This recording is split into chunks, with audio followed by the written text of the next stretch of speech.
দেখো বন্ধুরা, আমার রান্না পুরো কমপ্লিট।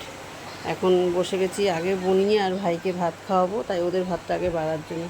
তা চলো তোমাদের দেখিয়ে দিয়েছে কী রান্না করেছি। প্রথমে দেখো, এই যে সকালবেলা সেদ্ধ দিয়েছিলাম আমার মেয়ের জন্য। ও তো শরীরটা খারাপ, ওকে সেদ্ধই খেতে হবে। সেদ্ধ, আর আজকে ভাতটা অনেক সকালেই করেছিলাম। এই যে ভাত, আর এখানে করেছি দেখো টক ডাল আম দিয়ে। এই যে টক ডাল করেছি আম দিয়ে। আর এদিকে ভেন্ডির তরকারি করেছি রসুন সোমবার দিয়ে, কাঁচা লঙ্কা দিয়ে, আর একটা মাছ দিয়ে ভেন্ডি করেছি।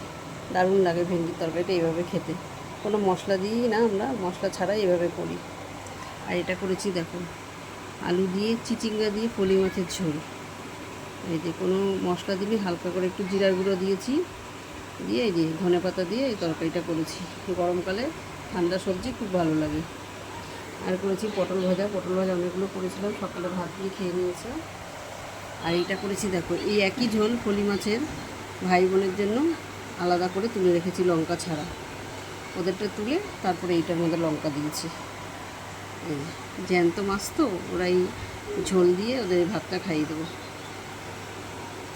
আর করেছি আর একটা দেখো সর্ষে বাটা দিয়ে পমফ্রেট মাছ। এটা একদম মাখা মাখা করে করেছি, সর্ষে বাটা দিয়ে ঝাল ঝাল দিয়ে করেছি, যেহেতু এটা আমার ভাই বোনই খাবে না, এই জন্য একটু একটু ঝাল দিয়ে করেছি। তো এই হচ্ছে আজকের মেনু। আর এদিকে দেখো, এই যে থালা নিয়ে নিয়েছি, দুটো ভাই বোনকে খাওয়াবো। 1:30 বেজে গেছে, এই জন্য ওদের এখন খাওয়াবো। আর আমার মেয়ে খেয়ে চলে যাবে ওর শ্বশুরের জন্য। এই দেখো খাবার দিয়ে পাঠাবো, সব টিফিন গাড়ি নিয়ে বসেছি, ওনাকে এখন সব খাবার প্যাক করে দিয়ে আমার মেয়ে খেয়ে দিয়ে চলে যাবে শ্বশুরের খাবারটা নিয়ে। যেহেতু শ্বশুর একা বাড়িতে, তার জন্য আমার মেয়ে তো থাকতে পারে না, শ্বশুরের অসুবিধা হয়, তাই ডাক্তার দেখিয়ে আসলো। ডাক্তার দেখিয়ে এখন এই যে খেয়ে দিয়ে চলে যাবে।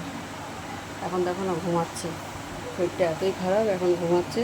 তা আমি মেয়েটাকে খাইয়ে দিই, আর ভাইকে ওর মা খাইয়ে দেবে।